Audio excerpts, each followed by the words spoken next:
Meet Rob Nelson, a local golfer and general manager of the Fox Hollow Golf Course in Anchorage. Nelson won the local competition here in Settlers Bay and Wasilla, which allowed him to compete in the sectional qualifier in Washington, where winning that competition means you punch your ticket to the 2015 U.S. Open. He gave his spot to a young man named Derek Bailey. Bailey did compete and sadly did not make the cut.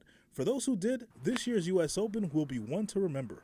Most of the good players are taking this week off and getting prepped, so I would think that there's a lot of players out there already trying to get a feel for a golf course that they don't normally play. Practice rounds are going to be a huge thing.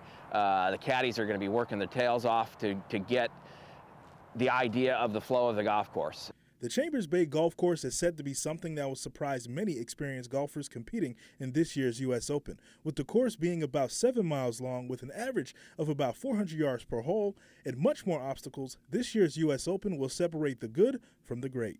It's going to be a wonderful test. There's a lot of movement to the golf course, a lot of blind shots.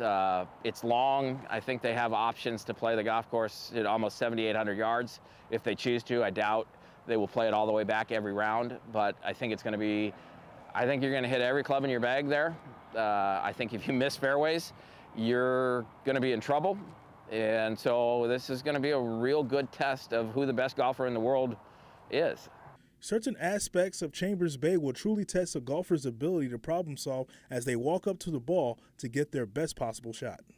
The greens are firm, the fairways are tight, the rough is deep, bunkers are deep, and again, here we have a golf course that nobody's played that's got, you know, hay for rough. It's going to be a test, man. It's going to be fun to watch this year. With the emergence of young golfers like Rory McIlroy and Jordan Spieth, the game of golf is hitting another surge of popularity. Junior golf is obviously the future of golf.